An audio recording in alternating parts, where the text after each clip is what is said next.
জান্নাতের গন্ধ কি পাওয়া যায়? সুবহানাল্লাহ। আচ্ছা, একটু বলেই দিই মাঝখানে। রাসূলুল্লাহ সাল্লাল্লাহু আলাইহি ওয়াসাল্লাম মেরাজে হঠাৎ সুঘ্রাণ। নবী সাল্লাল্লাহু আলাইহি ওয়াসাল্লাম বলছেন কোত্থেকে আসছে এটা?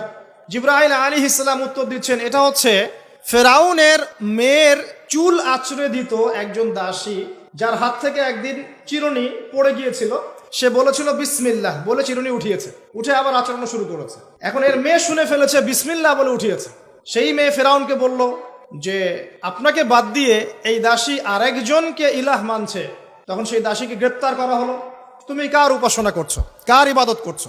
সে দাসী বলছে আমি এক আল্লাহর ইবাদত করি। কে আল্লাহ? যে আল্লাহ আমাকে সৃষ্টি করেছেন, যে আল্লাহ আমার রব, যে আল্লাহ আপনারও রব। ফেরাউনকে মুখের উপর বলে দিল। এবার ফেরাউন তাকে ধরে বলছে ফিরে আসো তোমার মতাদর্শ থেকে, না হলে তোমাকে জীবন্ত আগুনে পুড়িয়ে মার। কি বলছে? আগুনে পুড়িয়ে মার। তো সে ফিরে আসে না। তখন ফেরাউন দেখলো তার সন্তান সন্ততি আছে কিনা। সন্তানরা আমাদের সফট কর্নার না। সন্তানকে ডেকে আনা হলো, দুইটা বাচ্চা, দুইটা কি তিনটা বাচ্চা।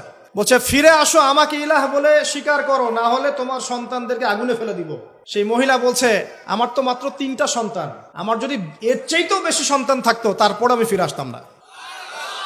একে একে মায়ের চোখের সামনে এক এক করে বাচ্চাদেরকে জীবন্ত আগুনে পুড়িয়ে ফেলা হলো। শেষমেশ সেই মেয়েটাকেও, সেই দাসীকেও জীবন্ত আগুনে পুড়িয়ে দেওয়া হলো। নবী সাল্লাল্লাহু আলাইহি ওয়াসাল্লামকে জিবরাইল আলাইহিস সালাম বলছেন ওই যে ফেরাউনের দাসী, অনেকে বলেছে তার নাম আসিয়া, এই নামটা কোরআনে নাই। নবীজি পেলেন তো? অন্য কোন নবী পেয়েছেন? অন্য কোন নবীর ক্ষেত্রে এটা দলিল পাওয়া যাচ্ছে না, কিন্তু নবী সাল্লাল্লাহু আলাইহি ওয়াসাল্লামের ক্ষেত্রে দলিল পাওয়া যাচ্ছে। আচ্ছা, এটা গেল নবীর কথা। এই ঘটনা ঘটেছে মূসা আলাইহিস সালামের যুগে, আর নবী সাল্লাল্লাহু আলাইহি ওয়াসাল্লাম ঘ্রাণ পাচ্ছেন মেরাজে। চিন্তা করতে পারেন কত বছর আগে ঘটনা ঘটেছে, আমরা জানতামই না। কিন্তু যদি মেরাজে নবী সাল্লাল্লাহু আলাইহি ওয়াসাল্লামের কাছে সুঘ্রাণটা না আসতো। সুবহানাল্লাহ। এরপর কি? এটা তো নবীর ক্ষেত্রে গেল। সাহাবীদের ক্ষেত্রে কি হয়েছে? একজন সাহাবী যার নাম আনাস বিন নজর। কি নাম? আনাস বিন নজর। নামগুলো মনে রাখবেন। উহুদের মাঠে বিশাল যুদ্ধ হচ্ছে। আমরা জানি যুদ্ধের মধ্যে প্রথম দিকে মুসলিমরা প্রায় জয়লাভ করেই ফেলেছিল, কিন্তু একটা ভুল, অনলি একটা ভুল। কি ভুল? ওই জাবাল রুমার মধ্যে 50 জন তীরন্দাজ সাহাবীকে রেখে দেওয়া হয়েছে। নবীজি বলেছিলেন আমরা যদি মরেও যাই, আমাদের গায়ের গোশত যদি পাখি এসে খাওয়া শুরু করে, তোমরা নামবে না এখান থেকে। বুঝতে পারছেন? কমান্ড। এটা হচ্ছে একজন নেতার আনুগত্য। কমান্ড, নেতার আনুগত্য কত বড় জিনিস দেখেন। তো যখন যুদ্ধ শুরু হয়ে গেল, হামজা রাদিয়াল্লাহু আনহু সহ অন্যান্য সাহাবীরা বীর বিক্রমে যুদ্ধ করলেন। অল্প কিছু সময়ের মধ্যেই কাফেররা পালানো শুরু করলো। যখন মুসলিমরা বীর দর্পে যুদ্ধ করে, কাফেররা পালিয়ে যায় না? যায় না? মুসলিমরা সবাই ঐক্যবদ্ধ যদি হতে পারতো, কোনো কাফেরের শক্তি ছিল নাকি ইসলামের দিকে চোখ তুলে তাকায়? আজকে আমরা যে বিভক্ত, আমরা বিভক্ত, আপোষে বিভক্ত, বিভিন্ন দলে মতাদর্শে বিভক্ত। আমাদের শক্তি কমে গেছে, হাওয়া বেরিয়ে গেছে। আমাদের যুবকরা এখন পর্নোগ্রাফি, এই গার্লফ্রেন্ড বয়ফ্রেন্ড কালচার, এই মাদক, এই জুয়া, এই জেনার পেছনে ছুটছে। আমরা নামাজ ছেড়ে দিচ্ছি, কোরআন ছেড়ে দিচ্ছি, মা বোনরা পর্দা ছেড়ে দিচ্ছেন। এই জাতি কি বিজয় লাভ করবে নাকি? আগে এই জায়গায় ঠিক করতে হবে, তারপর বিজয় আসবে ইনশাআল্লাহ তাআলা। আর বিজয় যে আসবে, এই বিষয়ে কোনো সন্দেহ আছে? কোনো সন্দেহ নাই। আমরা না পারলে আল্লাহ পাক অন্য জেনারেশনকে নিয়ে আসবেন। ওই জেনারেশন না পারলে তার পরের জেনারেশন পারবে। তারাও যদি না পারে, আমাদের দ্বারা যদি কোনো কাজই না হয়, আল্লাহ পাক অমুসলিমদেরকে হেদায়েত দিয়ে ইসলামে নিয়ে আসবেন, তাদের হাত দিয়ে বিজয় দিবেন ইনশাআল্লাহ। পৃথিবী সভ্যতা শুরু হয়েছিল একজন নবী দ্বারা, ইসলাম দ্বারা। সভ্যতা শেষও হবে ইনশাআল্লাহ তাআলা একজন নবী দ্বারা। সেই নবীর নাম কি? নবী ঈসা ইবনে মারইয়াম। মারা গেছেন না জীবিত আছেন? বহু মানুষ বিশ্বাস করে তিনি মারা গেছেন। আমরা কি বিশ্বাস করব? আল্লাহ পাক বলছেন ওয়ামা কাতালুহু ওয়ামা সালাবুহু, তারা ঈসা ইবনে মারইয়ামকে হত্যাও করে নাই, ক্রুশবিদ্ধও করে নাই। বাল রাফাআহু আল্লাহু ইলাইহি, বরং আল্লাহ তাকে তার কাছে উঠিয়ে নিয়েছেন। তিনি কোথায় আসবেন? তিনি আসবেন সিরিয়ায়। কোথায়? এই যুদ্ধ চলছে তা সিরিয়ায়, দেখেন নাই? আর এখানে লক্ষ লক্ষ মানুষকে মারা হয়েছে, মা বোনদের ইজ্জত নেওয়া হয়েছে, বাচ্চাদেরকে হত্যা করা হয়েছে। এগুলো ইস্যু নিয়ে একটা টুশব্দ করার মতো সৎসাহস হয় নাই। যে ইস্যুগুলো নিয়ে কথা বললে কোনো বাধা বিপত্তি আসে না, সেগুলো নিয়ে ফেসবুক গরম করতে খুব ভালো লাগে। কথা বোঝেন নাই? এই যে কয়েকদিন আগে যে হ্যালোইন একটা উৎসব হয়ে গেছে না, আরবদের নাকের ডগে আরবরাও করেছে না, একটা টুশব্দ করার সাহস হয়নি। টুশব্দ করলে সমস্যা, সাপোর্টটা কমে যাবে। তো তারপরে 2013 থেকে 22 পর্যন্ত ইয়েমেনের প্রায় 3.5 লক্ষ মানুষকে হত্যা করা হয়েছে, যার মধ্যে 60% হচ্ছে শিশু। এই ইস্যু নিয়ে একটা কথা বলার মতো সাহস ঘোমটার হয়নি।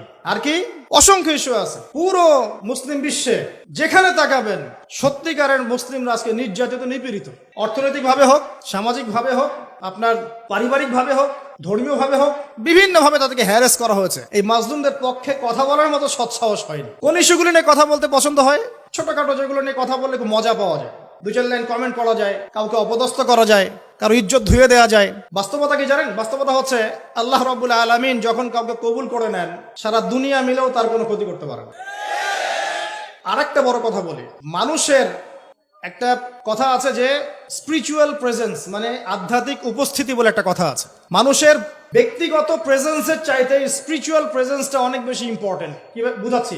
ইব্রাহিম আলাইহিস সালাম কিন্তু বেঁচে নাই, বেঁচে আছেন, কিন্তু তার আদর্শ কিন্তু এখনো জীবিত আছে। নবী মুহাম্মদ সাল্লাল্লাহু আলাইহি ওয়াসাল্লাম বেঁচে আছেন, অবশ্যই তারা কবরে জীবিত, অবশ্যই সেটা অন্য ইস্যু। আমি পৃথিবীর কথা বলছি। নবী সাল্লাল্লাহু আলাইহি ওয়াসাল্লাম কি আমাদের মধ্যে আছেন? মানে আমাদের মধ্যে কি বেঁচে আছেন? তার আদর্শ কিন্তু মরে যায় নাই। এমনকি আমরা যারা এখন অনেক বড় বড় নেতার আদর্শে আমাদের জীবন করি না, তারা কিন্তু কেউ বেঁচে নাই, বেঁচে আছে, তাদের আদর্শ কিন্তু মানুষ এখনো ফলো করছে। তো এটাকে বলে স্পিরিচুয়াল প্রেজেন্স, আধ্যাত্মিক উপস্থিতি। আল্লাহ পাক যাকে কবুল করবেন, যে হকপন্থী হবে ইনশাআল্লাহ তাআলা, সে যদি ফিজিক্যালি প্রেজেন্ট নাও থাকে, তার আধ্যাত্মিক উপস্থিতি জনগণকে পথ দেখাবে ইনশাআল্লাহ। কথা বুঝতে পারছেন? তো বিগার ইস্যুগুলো নিয়ে কথা বলার সৎসাহস হচ্ছে না। এখানে বলছিলাম যে তোমরা এই জাবাল ডুমা থেকে নামবে না যদি আমাদের দেহটাকে পাখি খেয়েও ফেলে। সাহাবীগণ প্রথমে দেখলেন আমরা প্রায় জিতে যাচ্ছি, তারা নেমে আসলেন, বললেন আল গনিম আল গনিম। তখন একটা বিপর্যয় সৃষ্টি হলো। কি বিপর্যয়? খালিদ বিন ওয়ালিদ রাদিয়াল্লাহু আনহু 50 জন ঘোড়সাওয়ারকে নিয়ে পিছন থেকে এই সুযোগে আক্রমণ করলেন। পিছন থেকে আক্রমণ হলো, আর আবু সুফিয়ানের বাহিনী যারা পালিয়ে যাচ্ছিল এরা আবার ইউটার্ন করলো। এই দুই চাপে পিষ্ট হয়ে উহুদের মাঠে সাহাবায়ে কেরাম রাদিয়াল্লাহু আনহুদের মধ্যে প্রায় 70 জন বড় বড় সাহাবী শহীদ হয়ে গেলেন। কতজন? প্রায় 70 জন বড় বড় সাহাবী। তাদের মধ্যে আনসার সাহাবীদের আত্মত্যাগ ছিল বীরত্বপূর্ণ। এমনকি নবী সাল্লাল্লাহু আলাইহি ওয়াসাল্লামকেও সেদিন মার খেতে হয়েছে। দাঁত মোবারক শহীদ হয়ে গেছে, পায়ের মধ্যে আঘাত পেয়েছিলেন, এই ভ্রুর মধ্যে কড়া ঢুকে গিয়েছিল। তার পাশে মাত্র 9 জন সাহাবী ছিলেন যখন তাকে আক্রমণ করা হচ্ছে। একে একে সাহাবীরা শহীদ হতে লাগলেন। তালহা রাদিয়াল্লাহু আনহুর কথা বলা যায়, তিনি নবীজিকে নিজে ঘাড়ে করে নিয়ে উহুদ পাহাড়ের উপর উঠে গিয়েছেন, এত শক্তি ছিল তার গায়ে। আমরা যুব সমাজ কি শিক্ষা নিবে এখান থেকে? এভাবে মাদকের সাথে লাইফ লিড করলে তো হবে না। এভাবে যদি জেনা করলে তো আপনি ফিজিক্যালি স্ট্রং থাকতে পারবেন না, মানসিকভাবে স্ট্রং থাকতে পারবেন না। পর্নোগ্রাফিতে আসক্ত হলে তো আপনার শরীরে এনার্জি থাকবে না। জুয়া খেললে তো ওই রকম সাহাবীদের মতো আদর্শমান হওয়া যাবে না। নামাজ না পড়লে তো আপনার ভিতরে আধ্যাত্মিক শক্তি আসবে না। তো আমাদের যুব সমাজকে এখান থেকে শিক্ষা নিতে হবে। আল্লাহ পাক তৌফিক এনায়েত করুন। এখন সাহাবী উঠিয়ে নিয়ে গেছেন। নবী সাল্লাল্লাহু আলাইহি ওয়াসাল্লাম বলেছেন, তোমরা যদি কেউ জীবন্ত কোনো শহীদকে দেখতে চাও তাহলে তালহাকে দেখো, তার শরীরে প্রায় 60 থেকে 70টা দাগ ছিল, তারপরে তিনি শহীদ হন নাই সেদিন। আল্লাহ পাক তাকে হেফাজত করেছেন। তিনি বলছিলেন, আমি যখন যুদ্ধ করছিলাম, আর রাহিকুল মাকতুম বইটার মধ্যে আছে, আল্লাহ পাক তখন তাকে এত সাকিনা প্রশান্তি দিয়েছেন যে ঘুমে তার চোখ দিয়ে মানে শান্তির ঘুম চলে আসছে। তখন তিনি বলছেন, দুইবার আমার হাত থেকে তরোয়াল পড়ে গেছে ঘুমের চোটে। চিন্তা করতে পারেন, যুদ্ধ হচ্ছে, আল্লাহ পাক তাকে শান্তির ঘুম দিয়ে দিচ্ছেন চোখের মধ্যে। দুইবার অস্ত্র মানে তরোয়াল পড়ে যাচ্ছে হাত থেকে ঘুমের চোটে। তিনি শেষমেশ শহীদ হন নাই। নবী সাল্লাল্লাহু আলাইহি ওয়াসাল্লামকে ঘাড়ে নিয়ে উঠেছেন উহুদ পাহাড়ের উপরে। নবীজি বলছেন, তোমরা কেউ জীবন্ত শহীদকে দেখতে চাও, তালহাকে দেখো, সে জান্নাত ক্রয় করে নিয়েছে। আবু বকর রাদিয়াল্লাহু আনহু বলতেন, উহুদের দিনটা হচ্ছে তালহার দিন। তালহা যে বীরত্ব দেখিয়েছে উহুদের দিনে, সে এই কাজ দিয়েই ইনশাআল্লাহ জান্নাত ক্রয় করে নিয়েছে। কথা বুঝতে পারছেন?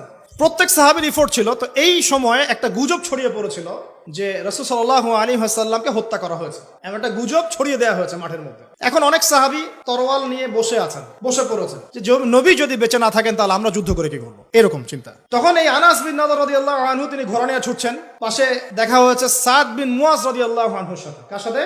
সাদ বিন মুয়াজ, আনসার সাহাবী, বিখ্যাত সাহাবী, যার জানাজার নামাজে নবী সাল্লাল্লাহু আলাইহি ওয়াসাল্লাম বলেছেন যে 70,000 ফেরেশতা জানাজার নামাজে উপস্থিত ছিল। সুবহানাল্লাহ। কোন সাহাবী? সাদ বিন মুয়াজ। মনে রাখবেন এগুলো। আমাদের যুবকদেরকে, আমাদের আইডলদেরকে তো চিনতে হবে, আমাদের অরিজিনাল সুপার হিরোদেরকে চিনতে হবে না। আমাদের সুপার হিরো কি নেইমার, মেসি নাকি? এইসব অহেতুক কাজে সময় নষ্ট করবেন না। টোটালি ওয়েস্ট অফ টাইম, সময়ের অপচয়। জুয়া খেললে অর্থের অপচয়, আপনার যৌবনের অপচয়। সবচেয়ে বড় কথা হচ্ছে হায়াতটা নষ্ট হয়ে গেল। হায়াত নষ্ট হয়ে গেল। হ্যাঁ, খেলবেন, আমি তো খেলার পক্ষের মানুষ নাকি। খেলবেন যে খেলাতে আপনার ফিজিক্যাল উপকার আছে, ফরজ ওয়াজিব তরক হচ্ছে না। খেলতে গিয়েছেন, নামাজ মিস হলে খেলা চলবে না। ফিজিক্যাল স্ট্রাকচার ঠিক রাখার জন্য, স্ট্যামিনার বাড়ানোর জন্য, ফিজিক্যালি ফিট থাকার জন্য আপনি কায়িক খেলা কিছু খেলতে পারেন। এই খেলাগুলোর মধ্য দিয়ে আপনার ফরজ ওয়াজিবকে তরক করা যাবে না। এগুলো খেলা দেখতে বসলে আমাদের কোনো উপকার আছে? ফিজিক্যাল খেলছে ওরা আর আমরা গোল গোল করে চিল্লাচ্ছি, কোনো উপকার আছে? জাস্ট একটা চোখের ক্ষুধা, কিছু না। অথচ আপনি যদি সকালবেলা উঠে 10 রাউন্ড দিতেন পদ্মার পরে, উপকার ছিল। আধা ঘন্টা আপনারা যদি ফুটবল খেলতেন। একটা আয়াত থেকে কথা বলা শুরু করি। সূরা হুজুরাত পড়বেন, সূরা হুজুরাত। এই সূরার প্রথম 4টা আয়াত পড়লে বুঝতে পারবেন আল্লাহ রাব্বুল আলামিন সাহাবীদেরকে শিক্ষা দিচ্ছেন। কাদেরকে? নবীর সাহাবীদেরকে শিক্ষা দিচ্ছেন যে যখন রাসূল সাল্লাল্লাহু আলাইহি ওয়াসাল্লাম কথা বলবেন, তোমরা তার কণ্ঠস্বরের উপরে তোমাদের কণ্ঠস্বর নিয়ে যাবে না। যদি রাসূলের কণ্ঠস্বরের উপরে তোমাদের গলার ভয়েস চলে যায়, তোমাদের আমল ধ্বংস হয়ে যাবে, তোমরা টেরি পাবে না। এখন রাসূলের কথাগুলো কারা বলেন? আলেম ওলামারা, দ্বীনের দায়ীরা, মুআল্লিম, মুবাল্লিগরা। যে মজলিসে কোরআন এবং সুন্নাহর কথা হবে, আল্লাহ এবং তার রাসূলের কথা হবে, সেখানে উচ্চস্বরে কথাবার্তা বলা যাবে না। এটা আমার মত। এটা সরাসরি কোরআনে নাই, কিন্তু আমার মত এটা। উচ্চস্বরে অপ্রয়োজনীয় কোনো কথা চিৎকার চেঁচামেচি করা যাবে না। আমরা এখানে ইতমিনালের সাথে বসবো, হয়তো 1 ঘন্টা আলোচনা হবে। এই 1 ঘন্টা আমরা আপোষে কোনো কথাবার্তা বলবো না ইনশাআল্লাহ। মোবাইল ফোনে এত ব্যস্ত হওয়ার কোনো প্রয়োজন নাই। রেকর্ড হচ্ছে, আমাদের অফিসিয়াল মিডিয়া আছে ইনশাআল্লাহ, সময় মতো ইউটিউবে পেয়ে যাবেন ইনশাআল্লাহ। টেনশনে কিচ্ছু নাই। তখন ডাউনলোড করতে পারবেন, শেয়ারও করতে পারবেন।